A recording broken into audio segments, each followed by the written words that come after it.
kasih Yesus Tuhan kami, berkatilah setiap pribadi kami saat kami boleh datang kepada Engkau untuk mendengar sebagian daripada sabda firman-Mu. Kami menyiapkan tanah hati kami yang paling subur, kami juga menyiapkan telinga kami sebagai seorang murid, sehingga firman-Mu yang nanti akan datang kepada kami yakin tidak pernah kembali dengan sia-sia, bahkan firman-Mu akan menjadi berkat yang luar biasa di dalam setiap kehidupan kami. Berfirmanlah Tuhan, kami siap mendengar akan firman-Mu. Di dalam nama Tuhan Yesus, kami percaya. Amin. Saudara yang dikasih oleh Tuhan, dengan kerendahan hati, mohon mic-nya ditutup semuanya supaya kita konsentrasi belajar mengenai firman Tuhan. Hari ini terkhusus kita akan belajar tentang sebuah tema yang luar biasa yang mungkin menjadi sesuatu hal yang baru bagi Anda sebagai orang Kristen. Karena apa? Karena tema ini berbicara sudah dipilih sejak dunia dijadikan.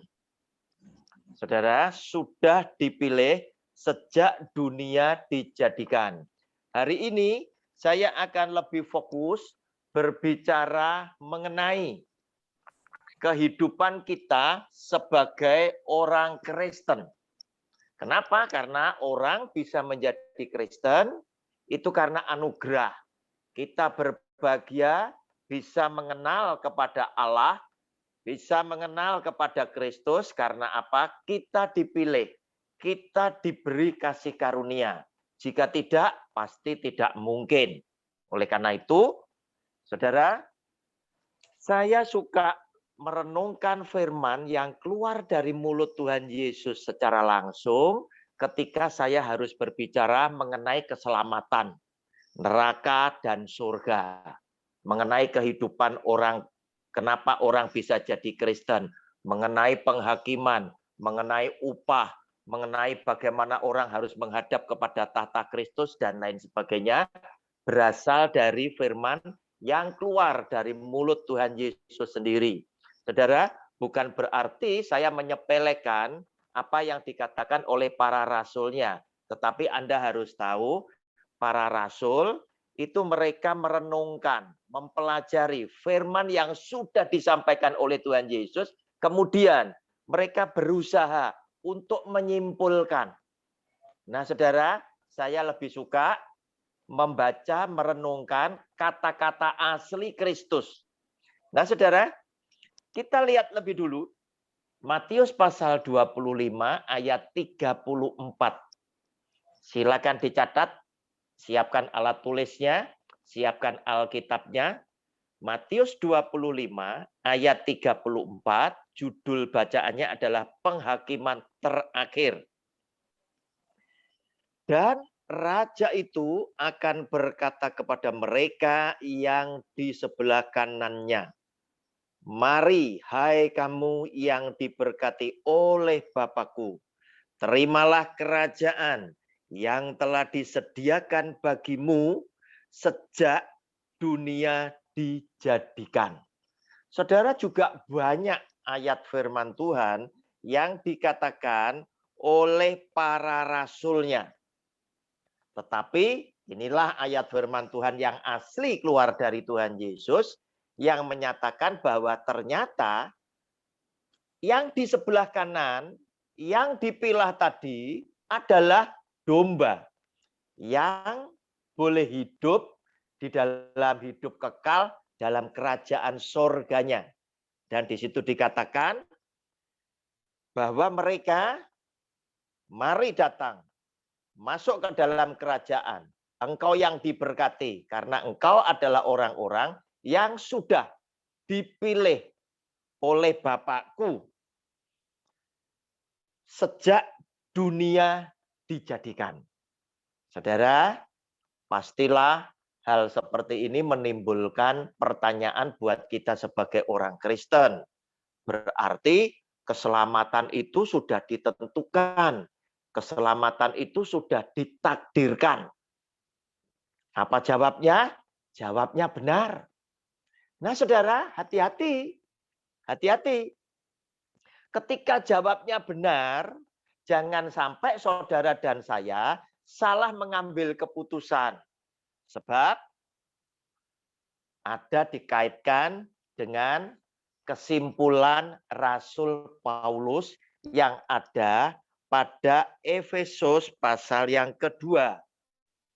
Saudara, kita lihat Efesus pasal yang kedua.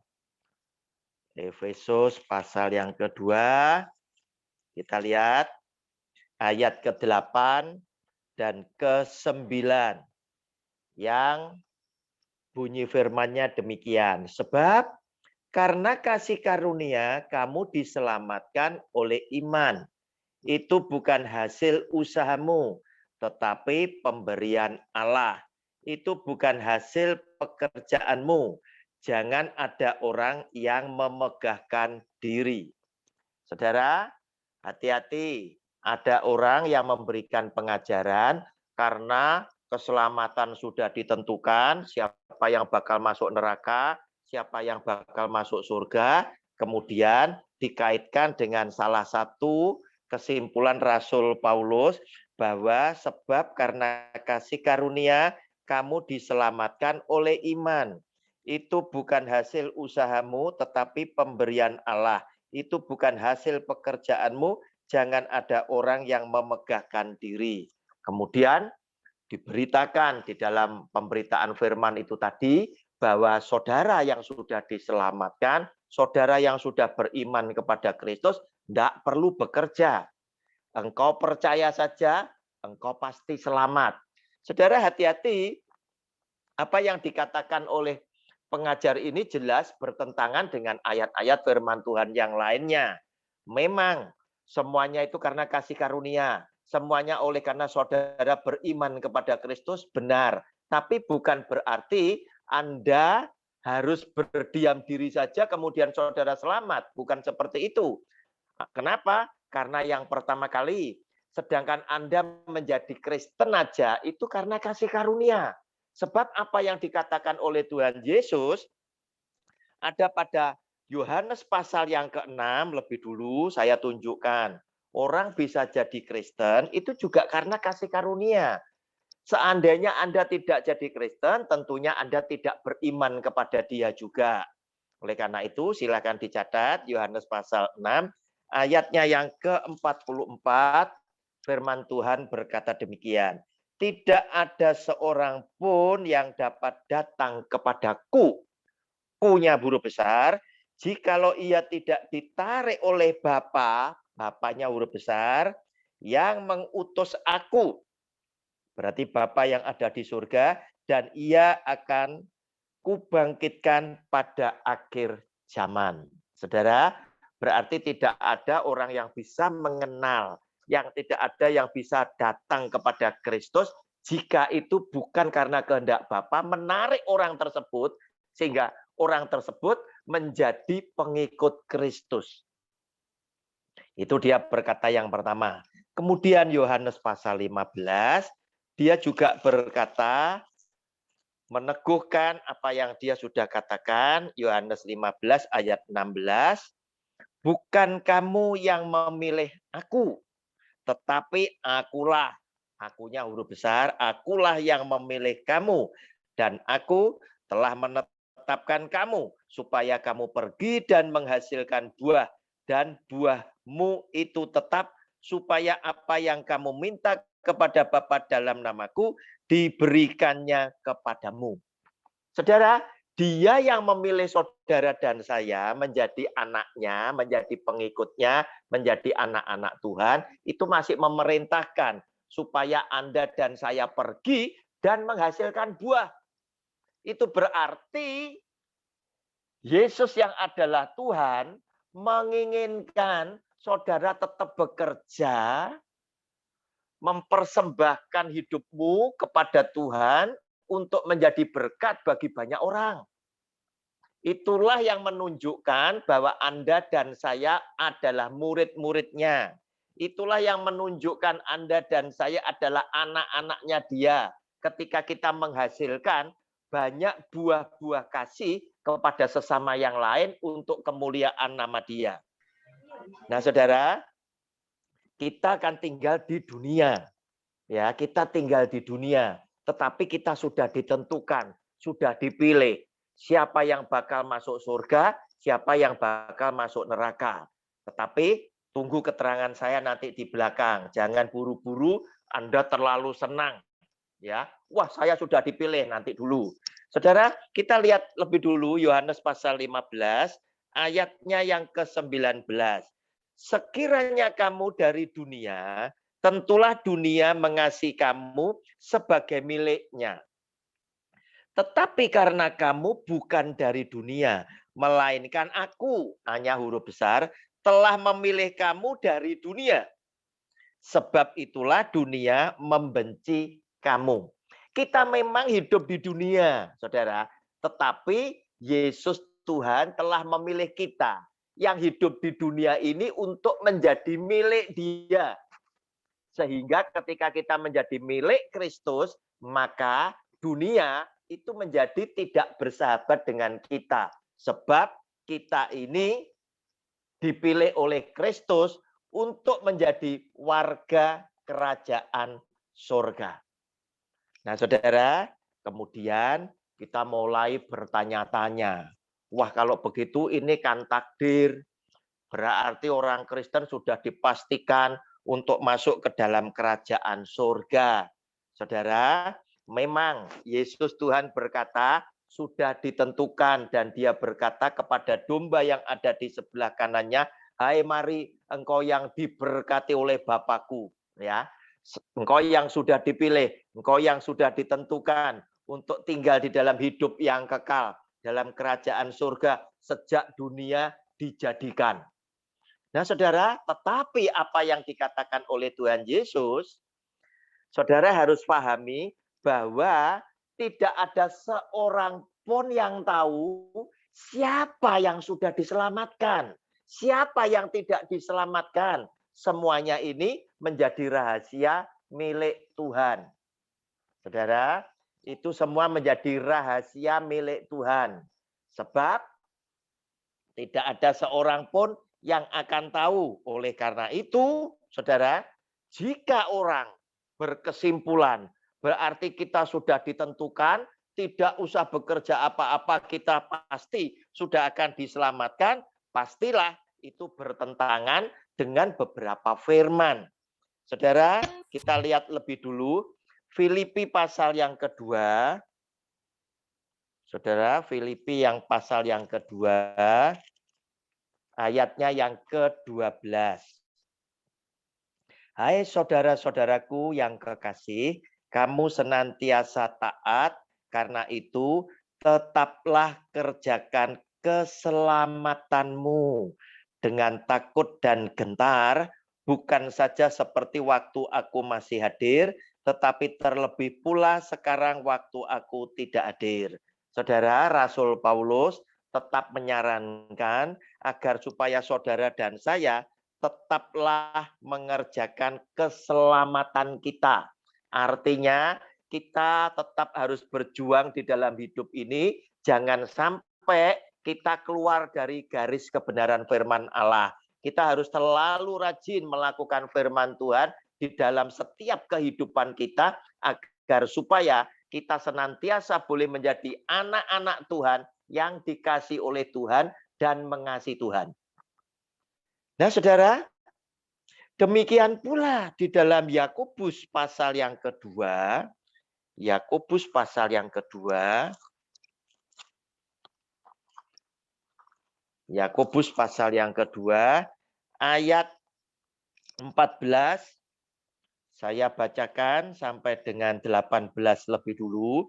Apakah gunanya saudara-saudaraku jika seorang mengatakan bahwa ia mempunyai iman, padahal ia tidak mempunyai perbuatan? Dapatkah iman itu menyelamatkan dia? Berarti iman harus disertai perbuatan. Jika iman saja karena kita tadi sudah dipilih oleh Tuhan Yesus jadi orang Kristen, sehingga kita mengenal kepada Dia, iman kita hanya sebatas kita percaya bahwa Yesus adalah Tuhan dan Juru Selamat, namun tidak dibarengi dengan perbuatan kita melakukan perintahnya Dia, di sini dipertanyakan, dapatkah iman itu menyelamatkan dia? Jika seorang saudara atau saudari tidak mempunyai pakaian, ini studi kasusnya, dan kekurangan makanan sehari-hari, dan seorang dari antara kamu berkata, selamat jalan, kenakanlah kain panas, dan makanlah sampai kenyang. Tetapi ia tidak memberikan kepadanya apa yang perlu bagi tubuhnya. Apakah gunanya itu? Padahal orang yang sedang dikatakan seperti itu, disarankan oleh itu adalah orang yang tidak punya pakaian, tidak punya makanan. Dia sedang membutuhkan belas kasihan saudara, membutuhkan pertolongan saudara.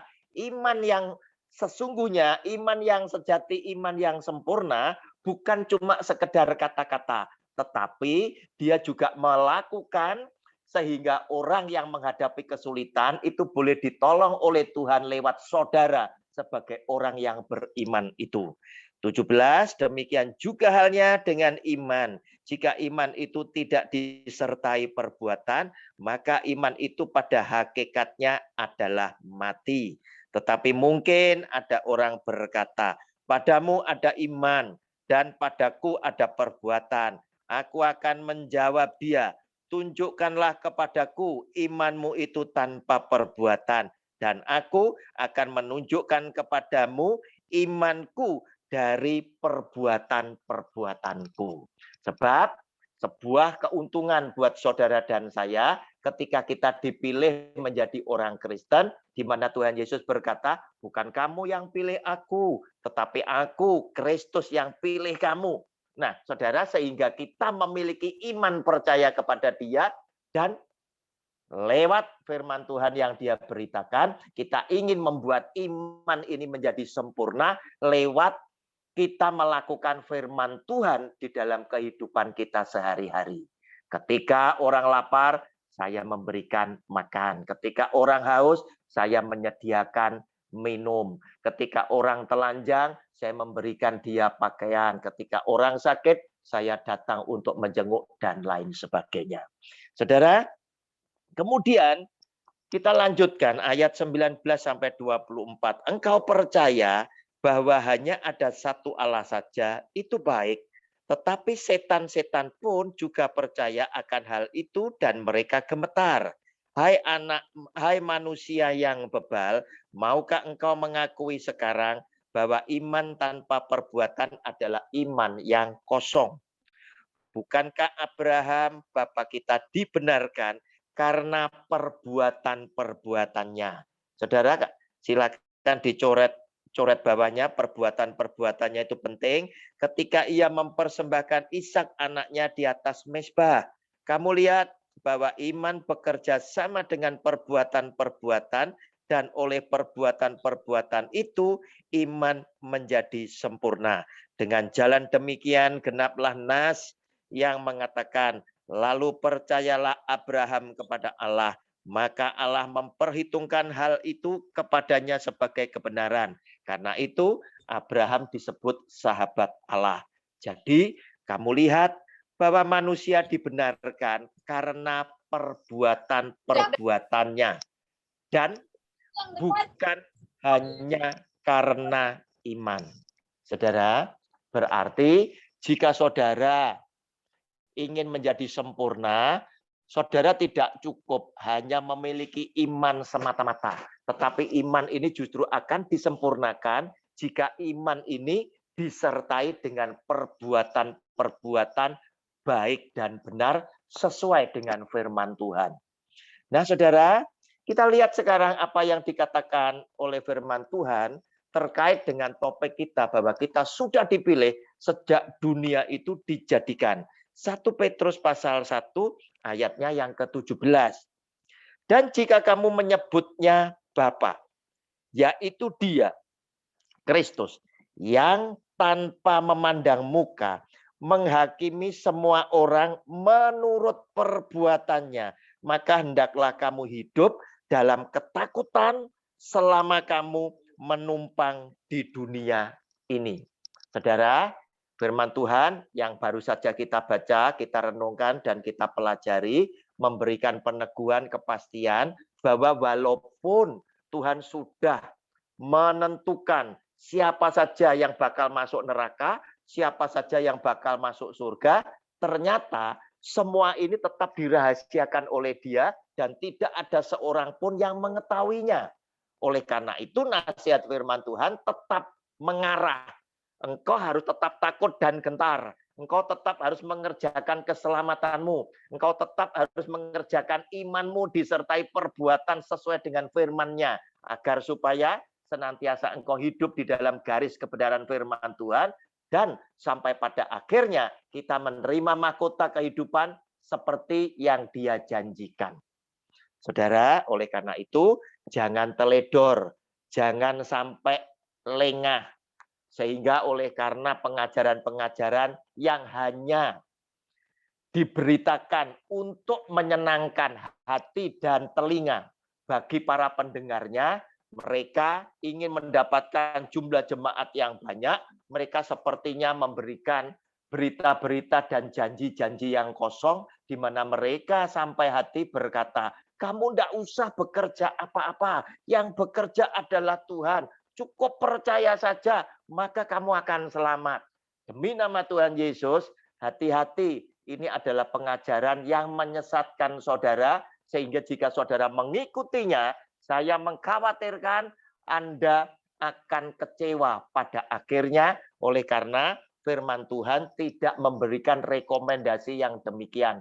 Tetapi firman Tuhan tetap mengatakan kepada saudara dan saya bahwa iman saudara akan sempurna ketika saudara melakukan perbuatan-perbuatan sesuai dengan firman daripada yang disampaikan oleh Tuhan Yesus Kristus. Saudara, sekarang kita lihat. Orang Kristen boleh bangga. Oh, aku sudah ditentukan.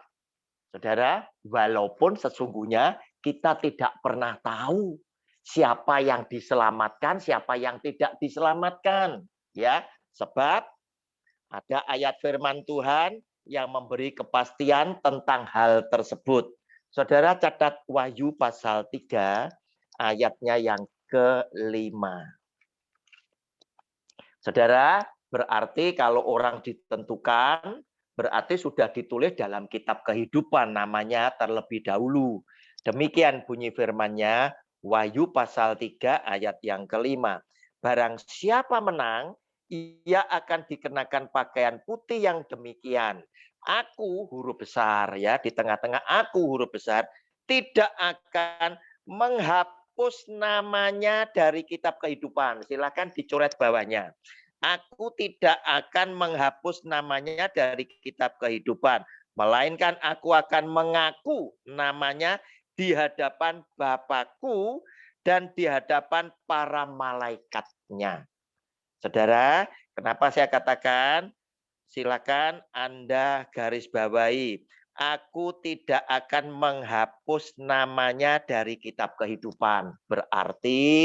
Berarti kalau ada nama yang dihapus dari kitab kehidupan, artinya apa? Sebelumnya nama tersebut sudah ditulis. Sebelumnya nama tersebut sudah ditentukan untuk selamat masuk dalam kerajaan surga, sehingga tertulis namanya dalam kitab kehidupan.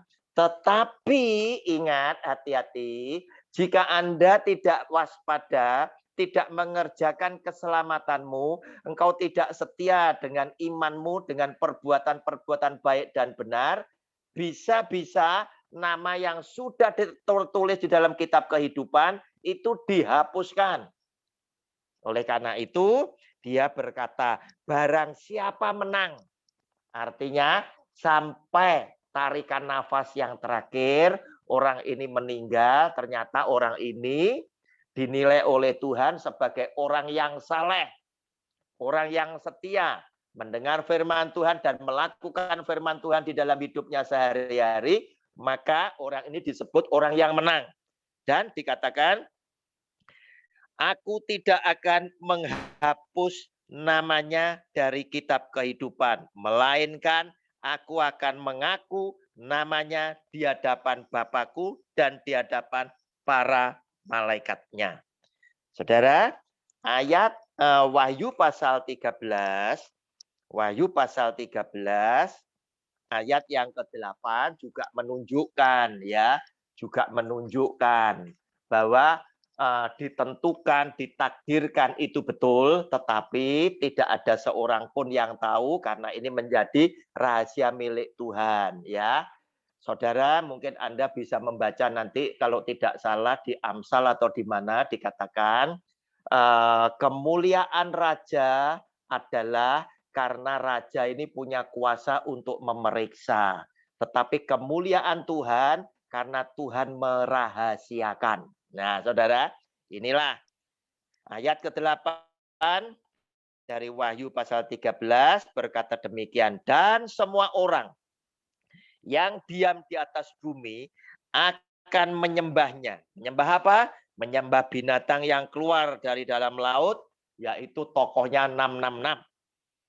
Yaitu setiap orang yang namanya tidak tertulis sejak dunia dijadikan di dalam kitab kehidupan dari anak domba yang telah disembelih. Berarti ya, orang yang masuk neraka dan masuk surga itu sudah ditentukan. Yang masuk surga namanya sudah tertulis dalam kitab kehidupan.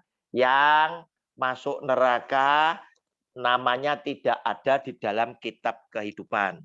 Yang terakhir dari khotbah saya, Wahyu pasal 17 ayatnya yang ke-8. Adapun binatang yang telah kau lihat itu telah ada, namun tidak ada. Ia akan muncul dari jurang maut dan ia menuju kepada kebinasaan. Dan mereka yang diam di bumi, yaitu mereka yang tidak tertulis di dalam kitab kehidupan sejak dunia dijadikan, akan heran apabila mereka melihat bahwa binatang itu telah ada, namun tidak ada dan akan muncul lagi. Nah, saudara, demikian yang saya bisa paparkan sebelum kita masuk kepada sesi tanya jawab. Shalom, Tuhan Yesus memberkati. Amin. Shalom. Terima kasih hambanya yang sudah memaparkan firman-firman Tuhan yang kita dengar bersama-sama dan juga kita ikut membacanya bersama-sama di tempat kita masing-masing. Mari Bapak Ibu, karena mohon maaf ya Bapak Ibu, karena tadi pas sudah situasi mau pembukaan ada gangguan di WiFi. Jadi saya sempat tadi hilang sendiri, tapi saya selalu tunggu dan Bapak Evangelis Roni Sono saya telepon dengan telepon biasa supaya beliau membuka ya Pak ya, Bapak Ibu ya. Jadi sekarang ini yang kita di malam hari ini adalah untuk belajar firman Tuhan adalah Bible study, yaitu Pak Roni ya semalam ini ya. Jadi Pak Ibu supaya jelas, kita di sini bukan berdebat ya. Kita di sini adalah belajar firman Tuhan. Belajar. Kita tidak keluar daripada Alkitab ya Bapak Ibu ya. Tidak keluar pertanyaan, kesaksian ataupun tanya jawab, tidak keluar daripada firman Tuhan.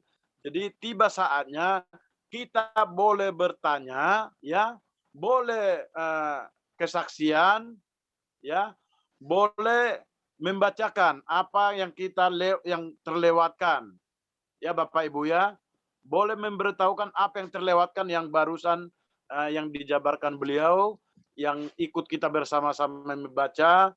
Kadang-kadang mungkin ada terlewatkan satu ayat, boleh sharing Bapak Ibu ya, karena kita di sini adalah anak-anak Tuhan untuk sharing firman Tuhan. Saya persilahkan, boleh dibuka gambarnya supaya kelihatan tunjuk tangannya, boleh memberikan pertanyaan ya. Pertanyaan dulu ya Bapak Ibu ya, pertanyaan dulu pertama-tama ya. nanti sesi kedua boleh kesaksian. Silakan Bapak Ibu, apakah saya panggil satu-satu nama? Boleh, nggak apa-apa.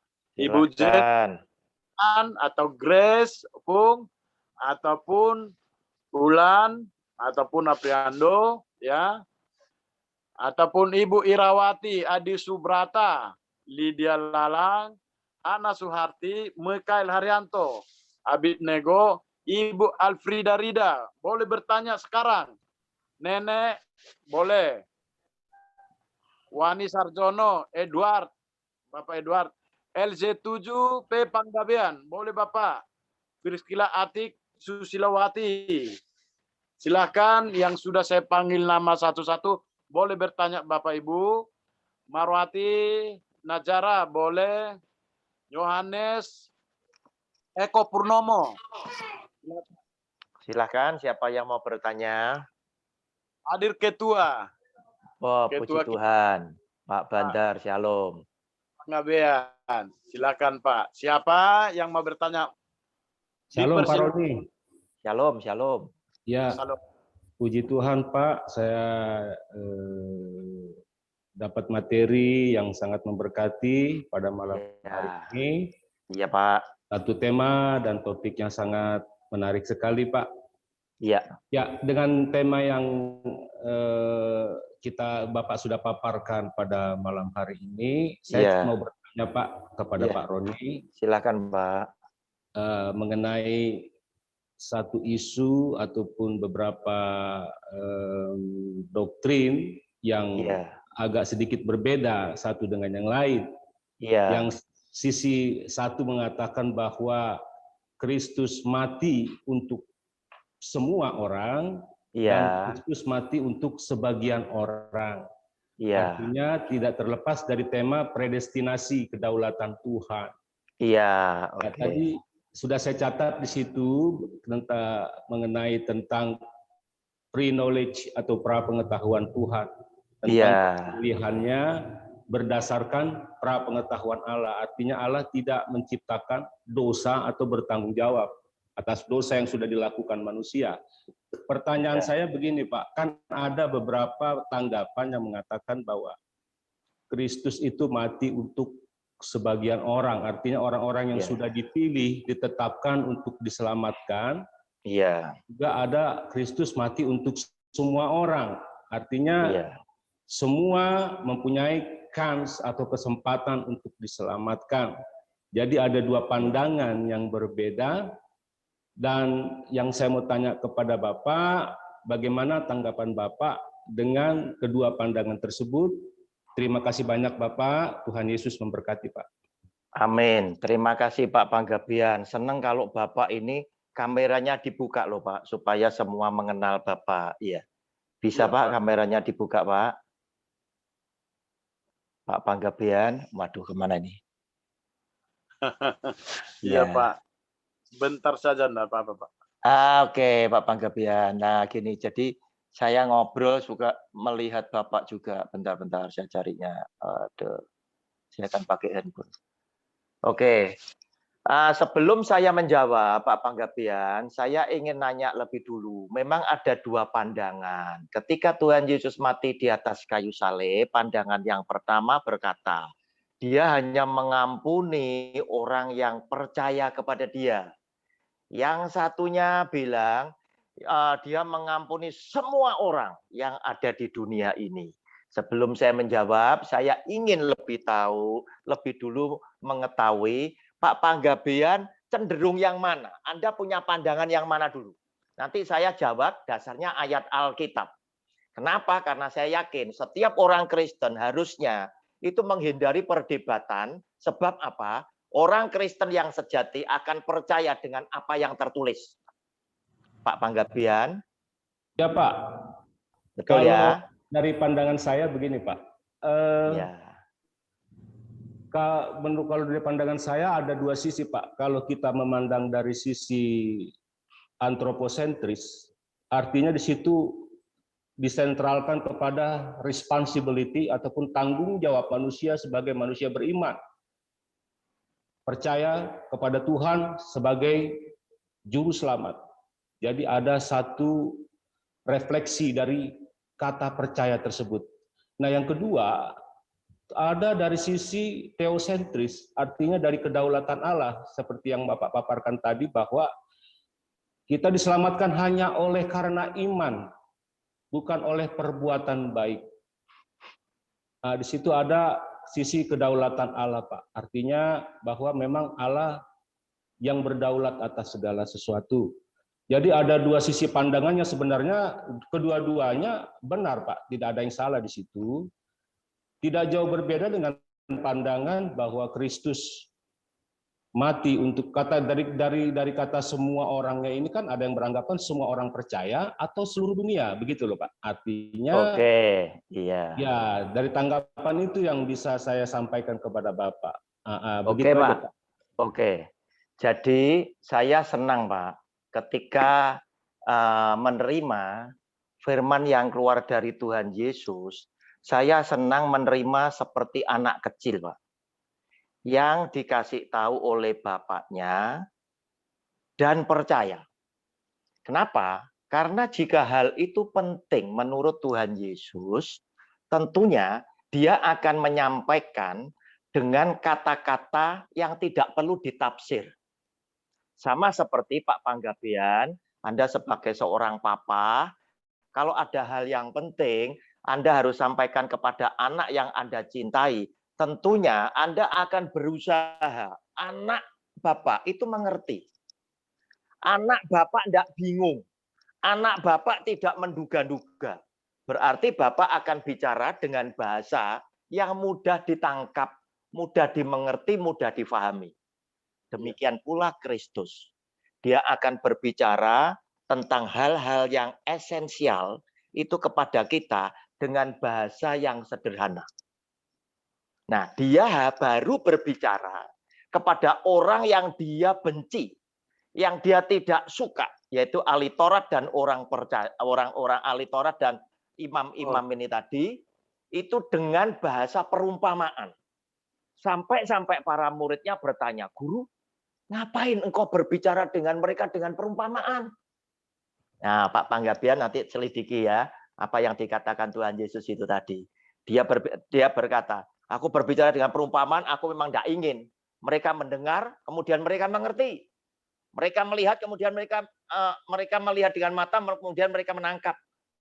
Aku tidak menginginkan mereka berbalik kepadaku sehingga aku menyembuhkan dia." Nah, kenapa? Kepada orang yang dia benci, dia sengaja berkata-kata dengan perumpamaan. Tetapi kepada anaknya, dia berkata-kata dengan gampang. Bapak Panggabean, silakan Anda buka lebih dulu Injil Matius pasal yang ke-1 ayat 21. Silakan dicatat, nanti tak tunjukkan ayat-ayat yang lainnya ya. Ia akan melahirkan anak laki-laki dan engkau akan menamakan dia Yesus. Karena dialah yang akan menyelamatkan umatnya dari dosa mereka. Silakan digarisbawahi umatnya dari dosa mereka. Nah, dari kata umatnya ini tadi muncul dua cabang pikiran. Umatnya yang mana? Yang orang Kristen ngotot. Kenapa? Jujur aja. Banyak loh orang Kristen yang punya hati iri. Jika Kristus, Yesus itu menyelamatkan yang bukan Kristen. Sehingga dipaksakan tafsirnya, umatnya itu adalah orang yang menerima dia saja. Titik. Nah, apa akibatnya kalau tafsirku dipaksakan seperti itu? Tidak tuntas. Muncul pertanyaan bagi orang di luar sana yang bukan Kristen. Mereka akan berkata, "Oh, kalau begitu Yesus ini bukan Tuhan satu-satunya. Yesus ini bukan pencipta satu-satunya. Karena ternyata dia punya umat sendiri. Sedangkan yang lain bukan umatnya." Tentunya akan terjadi hal yang seperti itu. Kita lihat lebih dulu tentang bacaan yang yang terkait dengan kelahiran Tuhan Yesus pada ayat yang sama, pasal yang sama, ayat yang lain kita lanjutkan, 21, 22, dan 23. Hal itu terjadi supaya genaplah yang difirmankan Tuhan oleh Nabi. Sesungguhnya anak darah itu akan mengandung dan melahirkan seorang anak laki-laki, dan mereka akan menamakan dia Immanuel, yang berarti Allah menyertai kita. Kita siapa? Jadi masalah lagi. Kita ini banyak, semua umat ciptaannya. Manusia itu yang penciptanya, ya sang penciptanya adalah Kristus. Atau kita itu adalah kita Kristen dan Katolik yang menerima dia. Tentunya sebagai orang yang ingin memberikan pelajaran yang benar, seperti yang difirmankan Kristus, kita akan sangat berhati-hati. Kita mau lihat lagi Lukas pasal yang kedua. Ayat yang ke-10 berkata demikian. Lalu kata malaikat itu kepada mereka, jangan takut, sebab sesungguhnya aku memberitakan kepadamu kesukaan besar untuk seluruh bangsa. Tolong digarisbawahi. Untuk seluruh bangsa. Nah, kalau sudah bicara seluruh bangsa, apakah seluruh bangsa ini juga harus agama Kristen dan Katolik? Nah, seperti itu. Kemudian kita ingin cari lagi, Bapak, apa yang dikatakan oleh seorang Yohanes Pembaptis, yaitu pada Yohanes pasal 1, ayatnya yang ke-29. Saya berharap Anda sebagai anak-anak Tuhan yang sejati, percayalah dengan apa yang tertulis. Jangan Anda percaya dengan pembicara yang tidak bisa menyebutkan ayatnya, yang berkata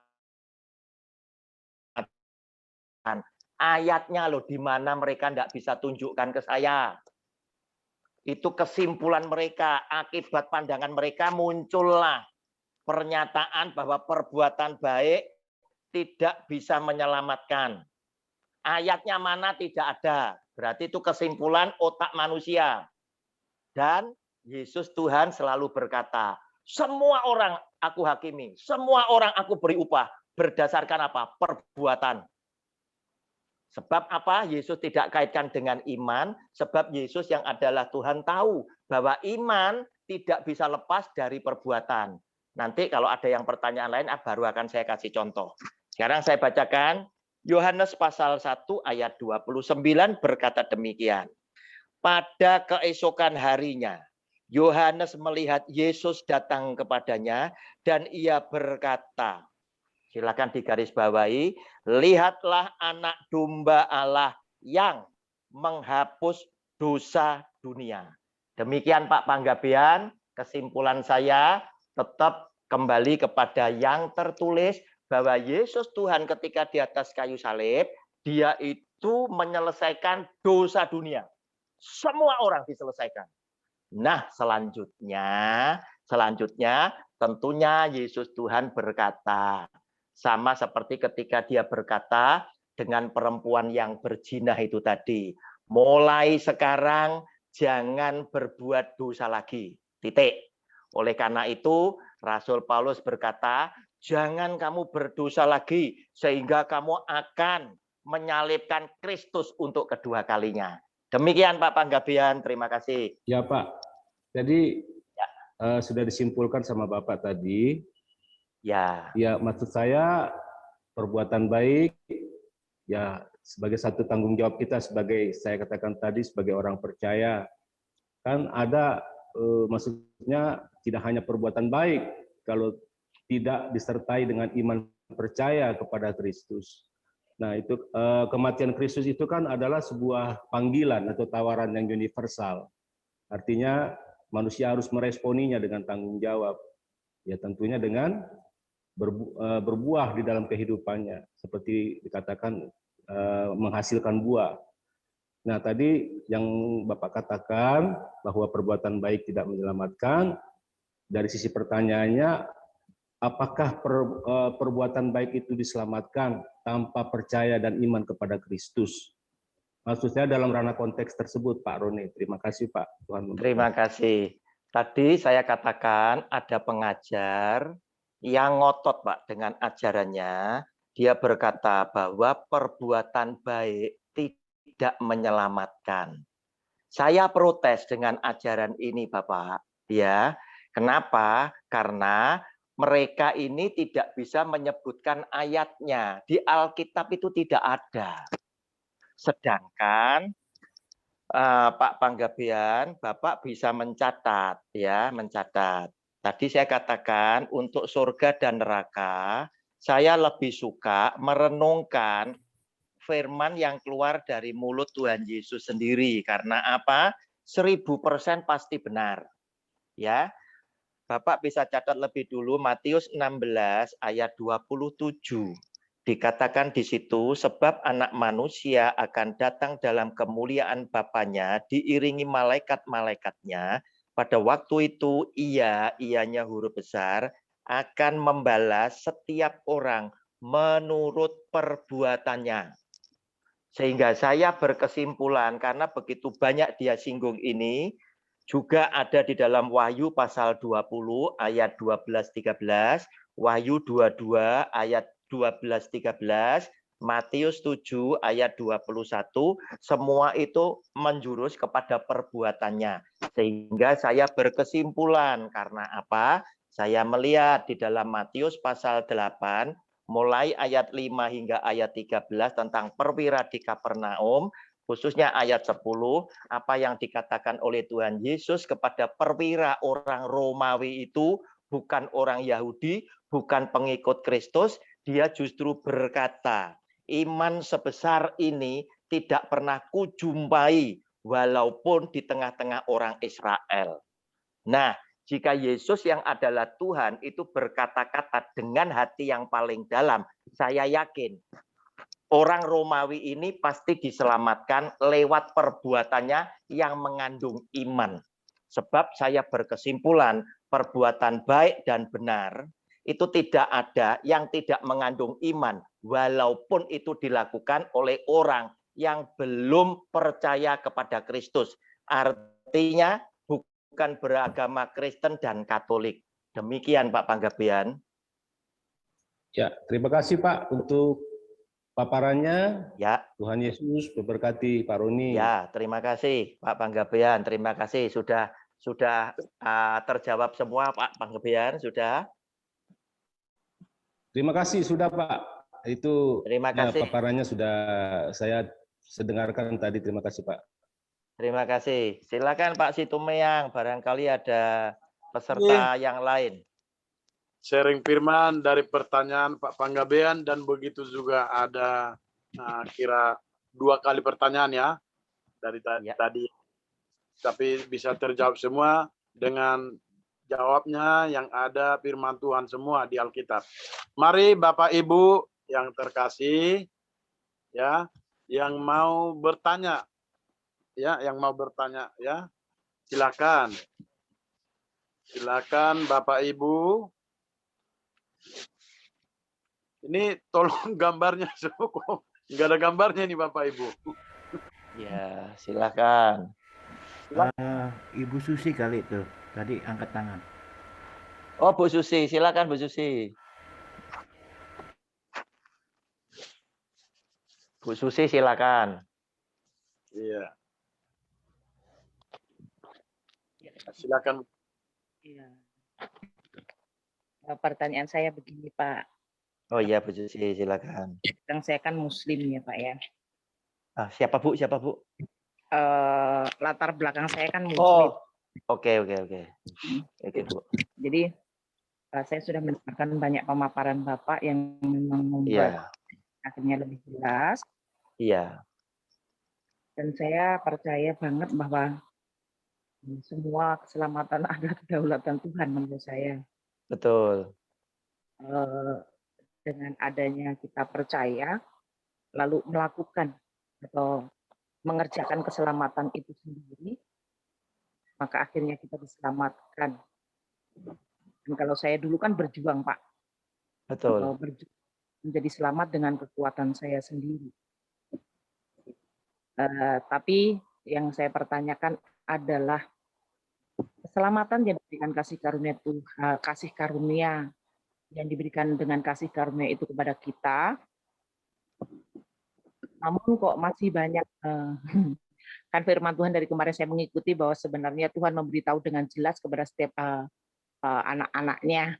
Iya. Jadi mereka mengaku anak, tapi mereka masih banyak yang menafsirkan dan mengganggu anak-anak Tuhan yang lain yang memang masih lahir atau yang mereka masih belum begitu paham dengan firman. Nah itu hukumnya gimana itu Pak? Yang menyatakan diri adalah hamba-hamba Tuhan. Itu yang jadi saya bertanya Pak. Ya Ibu, jadi begini. Setiap orang punya persepsi yang sama terhadap Allah Sang Pencipta. Pastilah Tuhan Sang Pencipta itu Maha Kasih, Maha Adil, Maha segalanya, Maha Pengampun kepada umat ciptaannya. Katakanlah seluruh umat manusia. Nah, jika Yesus itu adalah Sang Pencipta satu-satunya, tentunya segala sifat yang disimpulkan oleh manusia itu ada di dalam kehidupan Kristus. Nah, tadi ayat firman Tuhan sudah saya tunjukkan, sudah saya buktikan bahwa sesungguhnya umat Kristiani, kita bisa jadi Kristen ini adalah karena dipilih oleh Dia. Berarti kita mendapatkan kasih karunia, mendapatkan keberuntungan, mendapatkan keistimewaan, sehingga kita bisa mengenal Kristus. Karena apa? Oleh Bapakku yang mengutus aku, engkau ditarik untuk mengenal aku. Nah, keuntungannya apa yang lain? Setelah kita mengenal Tuhan Yesus, otomatis kita menjadi orang-orang yang mengerti juga akan perintah-perintah Dia. Sehingga dengan kita mengenal akan perintah-perintah Dia, otomatis ya, kita akan menjadi orang yang semakin bersemangat menghasilkan buah sebanyak-banyaknya. Seperti lagu hidup ini adalah kesempatan, sebetulnya yang bisa dimaknai adalah kesempatan untuk apa tuh? Adalah kesempatan untuk berbuah kan di dalam syairnya itu tadi. Bahwa ternyata ketika kita sudah tidak mampu, tidak berdaya lagi, kita itu sudah jadi berkat kan begitu. Berarti kita yang mengerti akan firman Tuhan itu punya kesempatan yang banyak, yang panjang, karena kita ngerti hukum-hukumnya, kita melakukan banyak perbuatan baik dan benar, menjadi berkat bagi banyak orang. Dibandingkan dengan mereka-mereka yang tidak.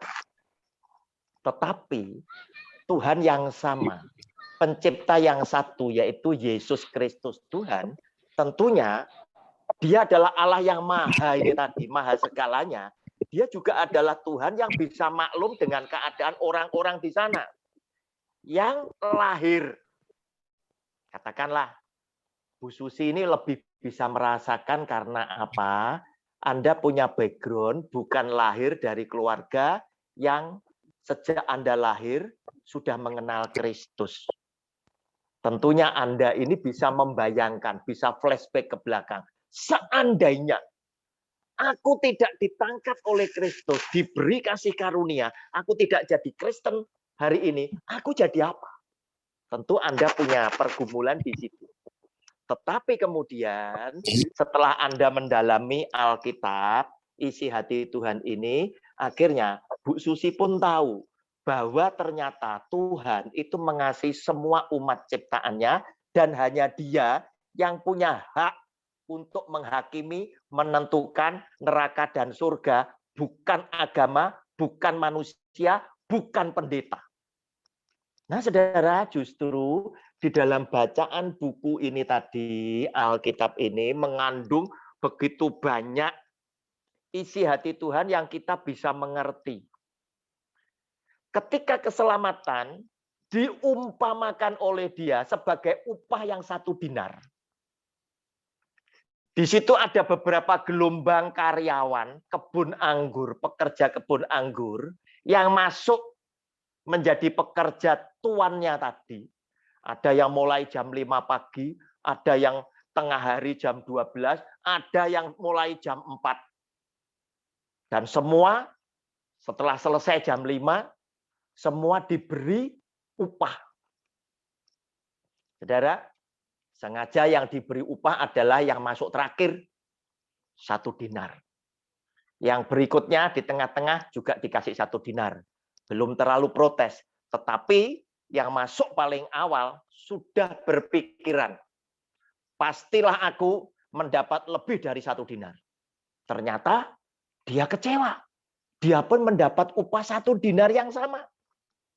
Nah, saudara, disitulah mulai terjadi dialog. Dan inti daripada dialog itu tadi, Tuhan Yesus ingin sampaikan. Kenapa engkau harus marah? Harus iri hati? Apakah karena aku murah hati? Sehingga yang bekerja paling belakang pun juga mendapat 1 dinar yang sama. Padahal arti daripada 1 dinar ini adalah keselamatan dalam hidup kekal yang dia janjikan. Dan Tuhan tadi berkata, aku tidak bohong kepada engkau. Aku sudah ngomong sama kamu, kamu bekerja 1 hari, kamu tak kasih 1 dinar. Dan hakmu kamu terima. Kenapa dengan orang ini kamu harus protes? Nah, saudara, saya menyimpulkan ada banyak orang tertentu dalam tanda kutip. Bisa pendeta, bisa orang Kristen, aktivis. Yang saya banyak lihat saat ini, suka tidak terima orang di luar Kristen itu diselamatkan. Dan mereka seringkali bertanya dengan saya di dalam Bible Study, loh kalau begitu Pak Roni, buat apa kalau begitu? Kalau di luar sana diselamatkan, buat apa saya jadi Kristen? Nah, saudara, apa yang dikatakan oleh orang tersebut sudah pasti saudara, itu kata-kata yang menantang kepada Tuhan. Memangnya kamu Kristen, Tuhan perlu. Bukankah Tuhan pernah berkata, batu itu bisa dipakai, tak pakai untuk memuliakan Bapakku. Kamu tidak Kristen, Tuhan tidak pusing. Justru ketika engkau Kristen, engkau mendapat kasih karunia. Engkau mendapat pengenalan akan Kristus, akan hukum-hukumnya, sehingga engkau bisa hidup sesuai dengan garis kebenaran firman Tuhan, dan engkau mendapatkan keselamatan karena iman percayamu kepada Dia disempurnakan lewat perbuatan-perbuatan kamu. Nah, untuk orang-orang seperti itu, Bu Susi, saya prihatin. Paling saya cuma bisa mendoakan mereka saja. Kenapa? Karena memang mereka belum mengenal dengan sungguh-sungguh isi hati Tuhan. Saya memberikan satu pengandaian. Seandainya orang tersebut terlahir, ya, contoh saja, terlahir sebagai seorang putra mahkota di Kekaisaran Jepang. Mungkinkah dia menjadi Kristen? Pasti rasanya kecil sekali. Dia akan menjalankan tradisi turun-temurun mereka. Tetapi apakah orang ini pasti tidak diselamatkan? Siapa yang tahu? Tidak seorang pun tahu. Sedangkan yang paling berhak untuk menyelamatkan hanyalah Kristus Yesus Tuhan kita. Demikian Bu Susi.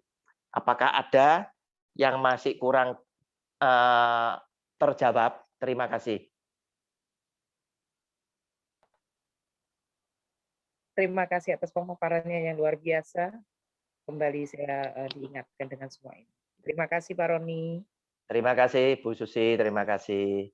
Barangkali ada yang lain. Pak Iwat. Pak Roni. Pak Iwat, Ya. Pak Iwat dulu.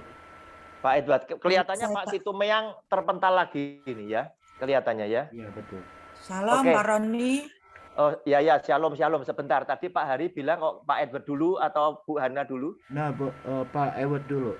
Pak Edward dulu. Oke, Bu Hana sebentar ya. Pak Edward dulu, habis itu Bu Hana. Silakan Pak Edward, silakan. Oke.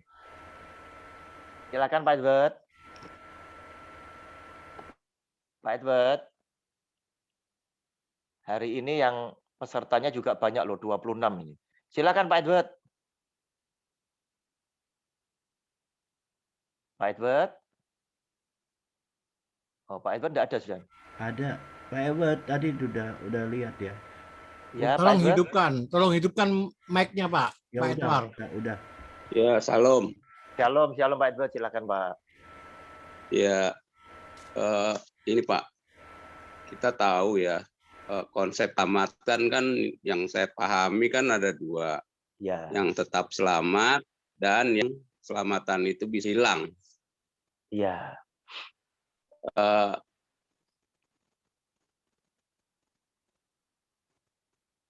Dua-duanya kalau menurut saya dasar yang ada dalam Alkitab.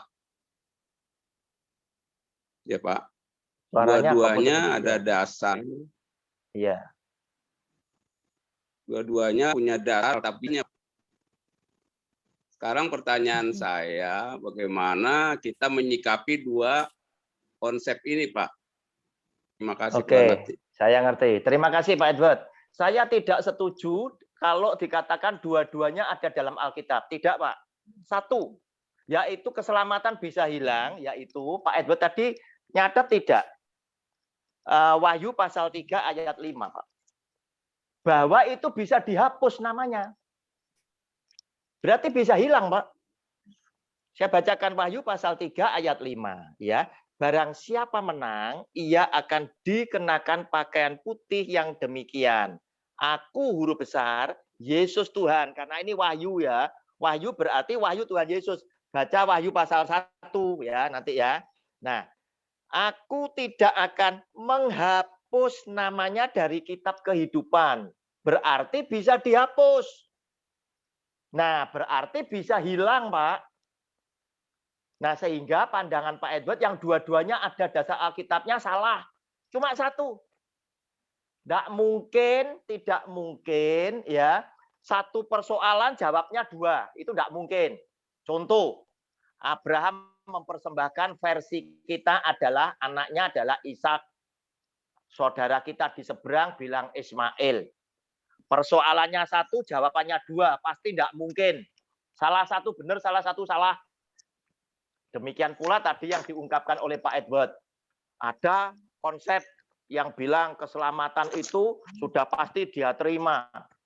Yang satunya bilang bisa hilang. Yang mana? Yang betul yang ada di dalam Alkitab yang bisa hilang. Itu yang pertama. Saya tunjukkan Wahyu 3 ayat 5. Pak Edward catat lagi, Matius pasal 7 ayat 21 itu memberikan warning kepada orang Kristen bahwa hati-hati tidak semua Kristen otomatis selamat. Ayat 21 dari Matius pasal 7. Bukan setiap orang yang berseru kepadaku, Tuhan, Tuhan akan masuk ke dalam kerajaan surga, melainkan dia yang melakukan kehendak Bapakku yang di surga. Oke Pak Edward, sudah bisa difahami? Ada satu lagi Pak, pertanyaannya Silakan. Pak, lanjutannya.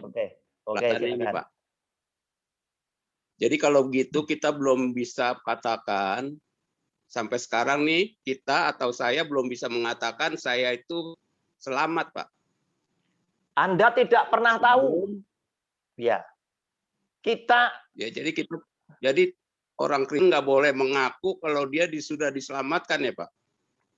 Kita boleh dengan keyakinan iman, Pak. Ya. Gimana Bapak yakin? Oke, saya yakin ke surga. Cuma keputusannya kan tetap nanti ketemu Tuhan. Kita boleh yakin karena apa Pak? Sama seperti ketika Bapak menjadi siswa di dalam kelas, satu kelas zamannya kita, itu minimal 40 Pak. Ya, minimal 40.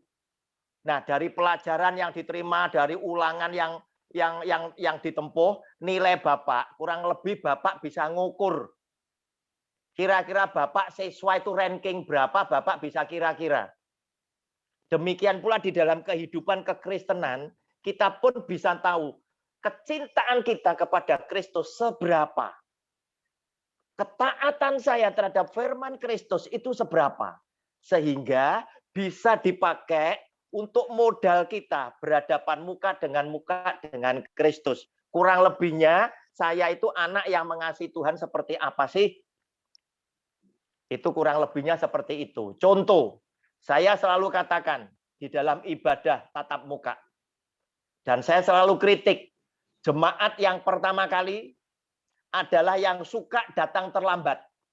Saya katakan, kalau soal waktu saja engkau tidak bisa tepati, padahal bicara manajemen waktu, itu manajemen hati. Anda tidak dituntut memberikan yang materi, tetapi Anda diminta memberikan waktumu untuk Tuhan. Kalau waktu saja engkau tidak bisa berikan untuk Tuhan, yang lain pasti amburadul. Yang lain pasti murat-marit. Itu yang pertama. Kedua, saat ibadah selesai, Anda nanti perhatikan yang di Zoom, ya, pasti akan dinaikkan berkat terakhir. Bodoh orang Kristen sebelum berkat Anda meninggalkan ruang Zoom atau Anda meninggalkan ruang ibadah. Sebab Bapak kita Israel, Yakub, itu demi berkat. Ketika dia bergumul dengan Tuhan, Tuhan berkata, lepaskan aku. Apa yang dikatakan oleh Yakub? Aku tidak akan melepaskan engkau sebelum engkau memberkati aku. Dan oleh malaikat itu tadi, oleh Tuhan, Yakub dipukul pangkal sendi pahanya. Sehingga dia menjadi orang yang timpang. Demi apa? Demi berkat. Nah, Anda sudah ngikuti pemaparan firman Tuhan, Anda sudah diisi dengan firman Tuhan, tinggal diteguhkan. Anda lari. Anda meninggalkan ruang, itu salah. Tetapi kemudian Anda ngikuti cara dunia. Natal sengaja dikasih door prize di terakhir, Anda tidak tinggalkan tempat. Dikasih kulkas, dikasih mesin cuci. Anda ikhlas karena itu, Anda duduk diam, sampai acara terakhir. Berarti apa? Anda cinta kepada Tuhan atau cinta kepada door prize? Bisa dikira-kira jawabnya seperti apa. Nah, Kristen yang demikian, itu adalah Kristen yang tanda tanya. Oke, sudah paham, Pak? Belum, Pak. Satu lagi nih. Ya, silakan. Ya, silakan, Pak. Terakhir ya, kita ditanya, saya pindah yang lain. Ya.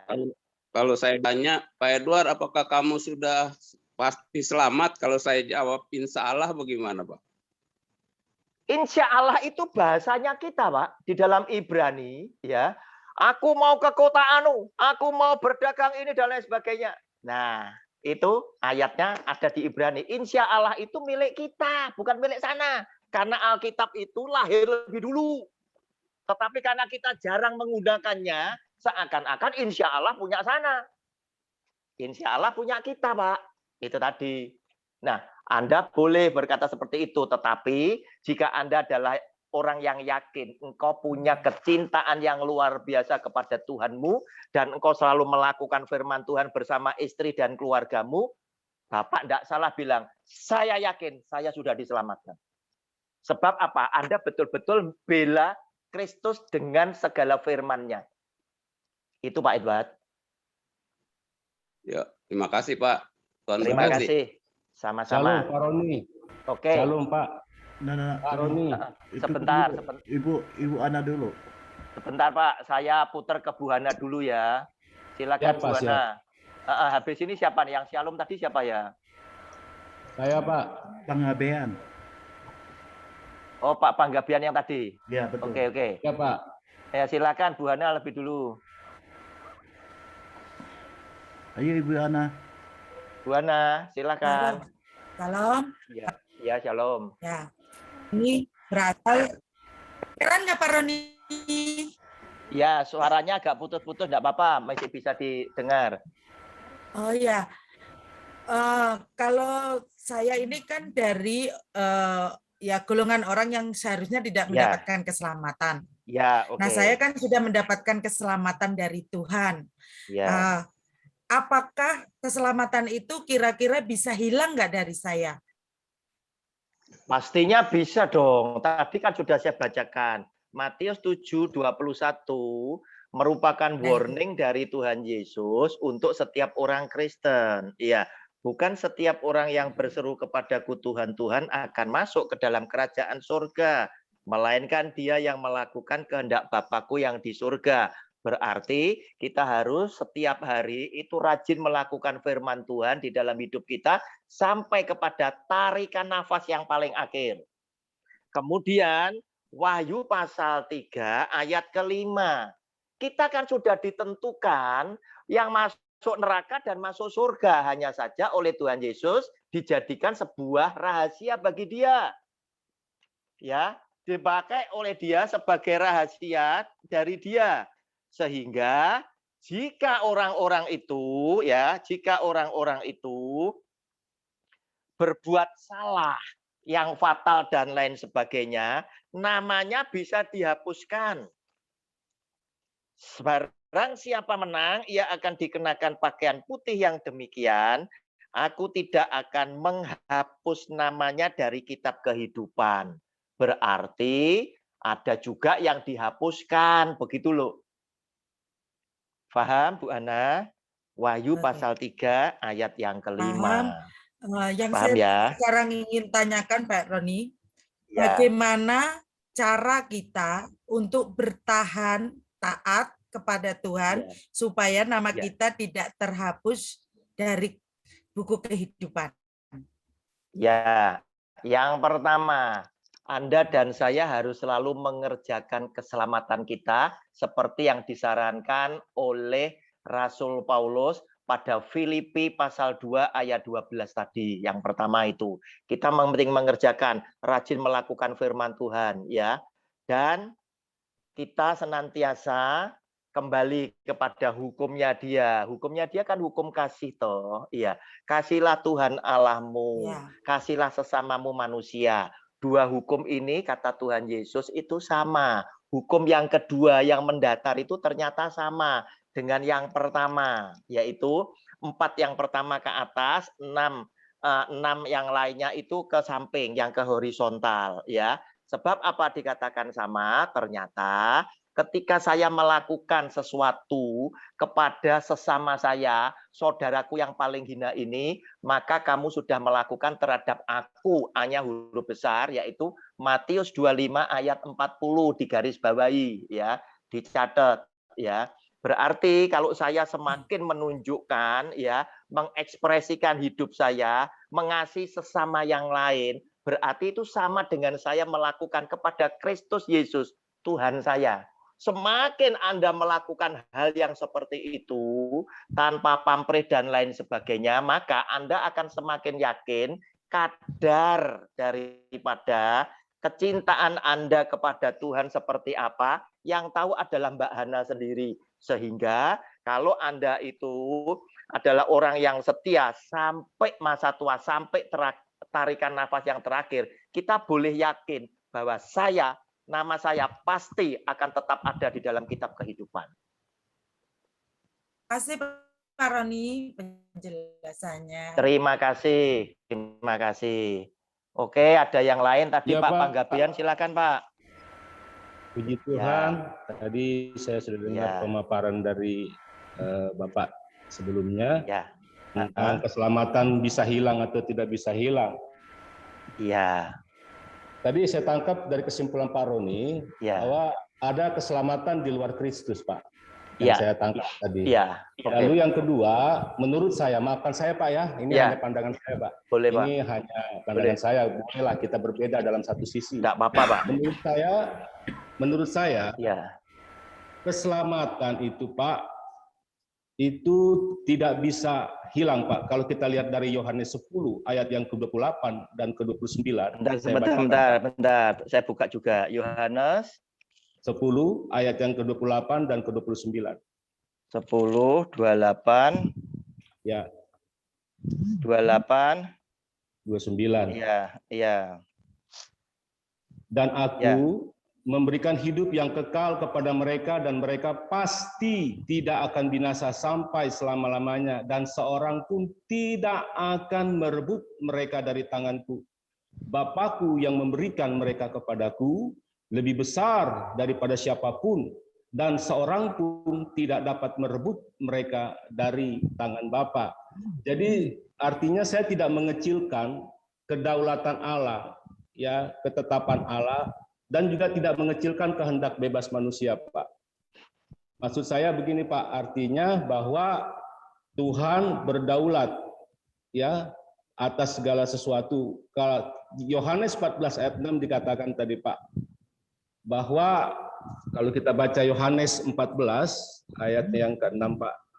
Yohanes 14 ayatnya yang ke-6. Yohanes 14 ayat yang ke-6. 14. Oh ya, silakan. Kata Yesus kepadanya, akulah jalan, the way, dan kebenaran, ya, dan hidup. Tidak ada seorang pun yang datang kepada Bapa kalau tidak melalui aku. Jadi yang bisa saya sampaikan bahwa saya tidak ingin mengecilkan kedaulatan penetapan Tuhan. Artinya kalau keselamatan yang sudah ditetapkan, diberikan kepada orang-orang pilihannya, itu tidak akan bisa hilang. Nah, kalau dikatakan bisa hilang, berarti keselamatan itu bisa gugur. Keselamatan yang sudah dijanjikannya itu bisa batal atau bisa expired. Nah, kata-kata firman yang mengatakan dihapuskan dari kitab kehidupan itu bernuansa kedaulatan Allah, penetapan pemilihannya, Pak. Yang bisa saya simpulkan hanya itu. Terima kasih Pak Roni. Tuhan Yesus memberkati Bapak di dalam pelayanannya, puji Tuhan. Terima kasih, Pak. Terima kasih. Iya. Enggak apa-apa, Pak. Memang kadang beda pandangan boleh. Cuman kalau saya berpikir begini. Kalau itu tidak bisa hilang, pastilah para rasul pun juga tidak menganjurkan untuk supaya kita tetap mengerjakan keselamatan. Matius 7:21 kita tetap di warning seperti itu, bahwa kita tetap harus melakukan kehendak Bapa. Yang berikutnya, yang paling menjadi misteri adalah tidak seorang pun tahu siapa yang diselamatkan, siapa yang tidak. Buat orang yang bijaksana, pastilah dia akan menjadi gadis yang bijaksana. Sampai kepada mempelai itu datang, dia tetap waspada. Itu pasti itu. Oke, terima kasih. Siapa lagi yang lain? Ya. Silakan. Silakan, Bapak, Ibu. ada yang lain. Nenek mau nenek. Nenek mungkin. Ayo nenek. Ayo Nenek Jet. Ayo silakan nenek. Halo. Halo Pak Roni. Shalom. Ya, salam Ibu. Nah, ya, saya mau sedikit bertanya kepada Pak Roni. Ya. Bahwa orang yang terpilih atau yang dipilih, menurut saya ini, adalah orang-orang yang dipanggil. Nah, orang-orang yang dipanggil itu, orang-orang yang datang itulah yang terpilih. Karena dipanggil ada yang datang, ada yang tidak. Nah, menurut saya, orang-orang yang terpilih ini, yang sudah menjadi percaya, bagi saya percaya itu sudah ada jaminan untuk masuk surga. Percaya itu sudah ada jaminan masuk surga. Seperti orang di sebelah kanan Tuhan Yesus waktu disalib itu. Namun karena kita itu masih dalam hidup di dunia ini dan Tuhan memberikan hukum yaitu kasih yang tadi sudah Bapak Roni utarakan, dan kita harus mengerjakan itu. Karena tanpa mengerjakan itu jelas bahwa iman kita itu tidak hidup, tidak bertumbuh. Oleh sebab itu, bagi kita yang percaya dan melakukan, hal melakukan ini kelihatannya itu menurut kekuatan kita atau talenta kita, saya kurang begitu jelas. Tapi bagi saya, melakukan itu apa yang bisa kita lakukan. Karena ada yang tidak bisa kita lakukan. Kita percaya, apalagi seperti saya ini orang yang sudah tua untuk berjalan itu tidak mungkin. Nah, di situ saya mempunyai kepastian bahwa Tuhan itu saya itu akan masuk surga. Artinya kepastian saya, keyakinan saya, apakah itu benar apa salah? Oke, Nek, sudah ya? Oke. Ya. Pertanyaan Nenek saya jawab sekaligus saya juga memberikan pandangan kepada Pak Panggabean ya. Tadi Yohanes 10 ayat 28 29, kepotongnya di ayat 27. Ya, di ayat 27. Domba-dombaku mendengarkan suaraku dan aku mengenal mereka dan mereka mengikut aku. Kalau kondisinya seperti ayat 27 pasti tidak akan binasa. Ini yang dikatakan oleh Tuhan Yesus, yang pasti selamat itu adalah mengikuti ayat 27. Domba-dombaku mendengarkan suaraku, mendengarkan firmanku, dan aku mengenal mereka, ya mereka. Sebab apa? Mereka itu ternyata mengikut aku, melakukan firmanku. Itu dijamin oleh dia, pasti dia selamat. Ya, tetapi kalau saya mengatakan sama Nenek, ya Nek itu pasti. Saya khawatir saya menyesatkan, saya lebih baik bicara, bilang begini, Nek, memang belum tentu hujan, Nek. Belum tentu hujan. Tetapi ingat, Nek, ini September, Nek. Apa enggak sebaiknya punya payung, dibawa payungnya? Itu lebih bijaksana. Sebab apa, Nek? Saul itu juga dipilih Tuhan, diurapi. Loh, kenapa akhirnya Tuhan ngomong, aku menyesal milih Saul sebagai raja orang Israel. Yudas itu juga dipilih Tuhan loh, Nek. Nah, ini kan ada kasus gitu loh. Iya. Jadi saya lebih baik bilang sama Nenek, Nek, apa yang Nenek masih bisa kerjakan. Karena Nenek sudah kepala 8, tentunya yang berat-berat kan Nenek enggak bisa.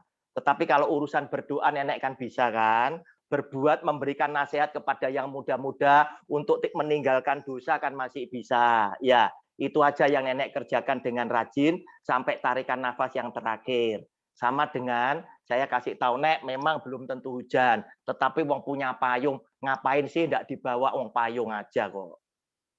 Paham ya, Nek? Nek, sudah? Halo, shalom, Nenek. Shalom. Ini. Ya. Nah, itu jawabannya, Nek. Ya, terima kasih. Terima kasih. Dapat ya, Nek ya. Ya, oke, silakan yang lain. Jadi kata yang tidak binasa Pak Panggabean itu terkait dengan ayat yang ke-27. Bukan secara universal. Dia hanya bicara kepada ayat 27, yaitu domba-dombaku yang mendengar akan suaraku dan yang aku kenal karena mereka ngikut aku, tak jamin 100% tidak binasa. Tetapi yang menggok-menggok, Pak, mati, Pak. Ya binasa, Pak. Contohnya ada Yudas, ada Saul. Itu orang yang dipilih oleh Tuhan. Saul diurapi sebagai raja pertama, dan Tuhan akhirnya menolak Saul, dan rohnya mundur daripada Saul. Ya, Ibu Nining. Silakan, Bu Nining. Silakan. Wow, luar biasa. Terima kasih untuk berkatnya pada malam hari ini. Luar biasa. Sama itu ya, sama Eyang Putri itu. Ya. Salut Oh, saya. Nenek ya. Itu ibunya Jane, ya. Ya, luar biasa. Maksudnya gini, dikatakan memang ada jaminan, tapi kita kan nanti keselamatan itu harus memang itu kasih karunia, anugerah. Dikasih sama kita, tapi harus ada garis bawahnya, harus dikerjakan dengan takut dan gentar. Iya. Wow, ngeri juga. Itu harus ada bayar harga. Nah, tapi kalau seperti kayak model Saul itu kan dia ninggalin, jadi rohnya nih ninggalin dia. Nah, makanya itu kita harus waspada, dijaga, jangan sampai kita meninggalkan Tuhan. Biarpun ada jaminan kalau orang nggak menjadi pelaku, tidak akan. Oh, orang Kristen ya. Oh, udah jamin selamat. Tapi dia nggak mengerjakan, mana bisa. Tuhan kan maunya kita ada saya Tuhan kasih gini. Kalau ikut Tuhan itu kita bayar 1 juta, nggak usah banyak-banyak, 1 juta aja. Apa 1 juta itu? setia, jujur, dan taat sama Tuhan. Jadi menjadi pelaku firman. Jadi kalau kita nggak jadi pelaku, tidak akan bisa mau berjumpa masuk kerajaannya gitu. Ini yang saya dapat berkat ya di situ ya. Jadi yuk kita sama-sama kita jaga hidup kita jangan sampai meninggalkan. Kita harus menjadi pelaku. Kan sudah semua dipanggil, tapi pilihan itu tertentu. Kitanya siap nggak bayar harga sama ini, takut dan gentar keselamatan itu harus kita bayar. Jadi pilihan itu tidak segampang itu. Aku pasti selamat loh. Terus kita leha-leha, mana bisa? Kayak kita mau masak nasi. Sudah kita cuci dimasukin gitu. Lupa nyolokinnya. Lupa nyeklekin ya, nggak bisa mateng. Istilahnya begitu nih. Saya suka tentang ini ya. Tentang masak. Saya sering kali Tuhan kasih gitu. Nah, saudara terkasih, yuk kita malam hari ini udah diperingatkan, jaminan keselamatan ada, tapi harus wajib dilakukan. Kalau nggak wajib dilakukan, bagaimana kita mau dapat? Ya, dapat mahkota, dapat keselamatan yang kekal itu. Jadi, yuk kita masih selagi Tuhan kasih kesempatan buat kita, yuk kita sama-sama kerjakan. Ini udah luar biasa Tuhan kasih. Jadi kenapa keselamatan nggak bisa hilang gitu?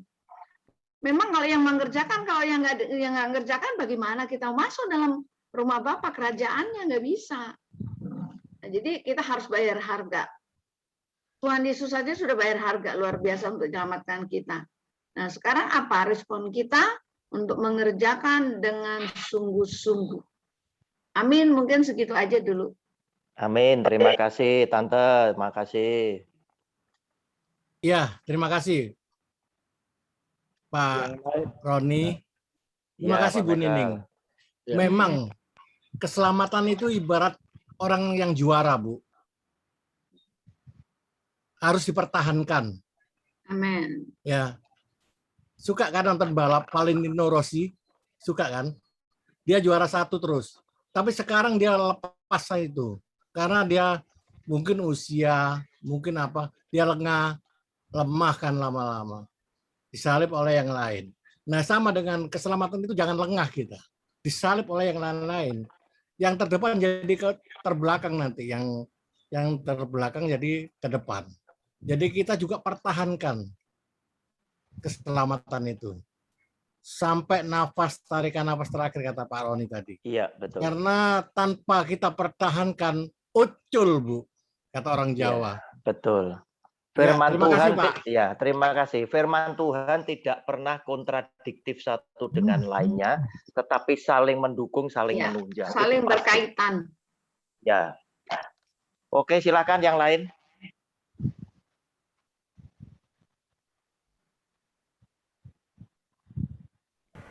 Ayo, siapa lagi? Siapa lagi yang mau bertanya? Siapa lagi? Masih ada 1/4 jam ini. Ada dari Pak Dimas. Oh, Pak Dimas, silakan. Silakan Pak Dimas. Lagi sibuk kali Pak. Ada Pak? Lagi sibuk. Lagi sibuk. Iya. Dia kan itu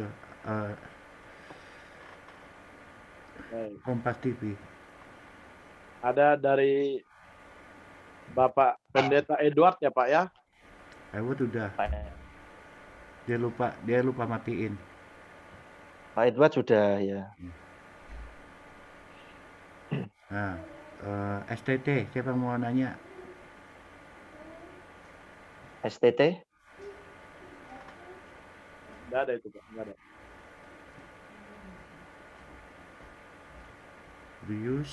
News. Nggak ada. Cukup. Jadi Pak, udah jelas. Jelas ya. Udah jelas. Baik. Ibu Hana mau tanya lagi Bu Hana? Itu Grace, ada angkat tangan itu. Enggak ada, enggak. Oh, ini ada tandanya. Enggak ada tandanya. Enggak ya? Baik. Ibu Ana mau nanya lagi? Pak Roni. Ya. Boleh nggak? Ya, silakan. Kalau Hana meminta sesuatu untuk minggu depan, tolong untuk ilmu kita, biar kita lebih tahu. Doa dan pujian. Ya. Oke, ya. Topiknya itu, mau minta temanya itu, ya. Kalau dipersetujui, karena biar kita lebih tahu dan lebih dalam melakukan dengan bersekutu keselamatan. Saya sih berkati sih, jujur. Tapi doa dan pujian kan bisa bersambungan dengan keselamatan kan. Iya, memang doa dan pujian saat ini itu banyak yang salah. Ya, nanti saya paparkan di hari Sabtu. Ya. Oke, doa dan pujian ya. Oke, temanya doa dan pujian. Nanti segera saya kirim ke Pak Hari sama ayatnya. Terima kasih ya. Pak Roni. Oke, makasih Mbak Ana. Baik, nggak ada lagi yang mau bertanya Bapak Ibu atau kesaksian. Silakan.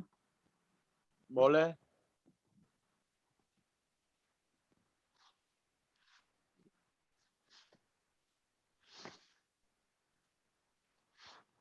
Sepertinya cukup Pak, mungkin cukup. Ya, mungkin cukup ya. Baik, karena ini kita Bible Study ya Pak, ditutup dengan doa Pak, firman-Nya Pak, supaya nanti saya tutup dengan doa berkat Pak. Oke, mari Bapak Ibu yang dikasih oleh Tuhan, kita akan akhiri, kita akan tutup di dalam doa. Bapa yang Maha Kasih, Yesus Tuhan kami bersyukur, berterima kasih, karena segala kebaikan dan kasih karunia-Mu, kami boleh mendapatkan berkat yang luar biasa di malam yang indah ini. Meteraikan semua firman-Mu, meteraikan semua hasil diskusi kami di dalam loh hati kami masing-masing, dan biarlah Allah Roh Kudus yang selalu hidup di dalam kehidupan kami, yang akan senantiasa mengingatkan kami akan segala firman-Mu, yang akan senantiasa mengajarkan kepada kami tentang segala sesuatu, bahkan Engkau juga yang akan memimpin setiap kami ke dalam seluruh kebenaran. Kami bersyukur, berterima kasih di dalam peribadahan kami hari ini, Engkau hadir di tengah-tengah kami, sehingga Engkau juga memberkati perbincangan kami, mendengar setiap doa yang kami naikkan kepadamu. Dan kami berterima kasih karena setiap doa yang sudah Engkau dengar, itu pula yang pasti Tuhan Yesus sudah kabulkan. Di dalam nama Tuhan Yesus, kami percaya dan sudah berdoa. Haleluya. Amin.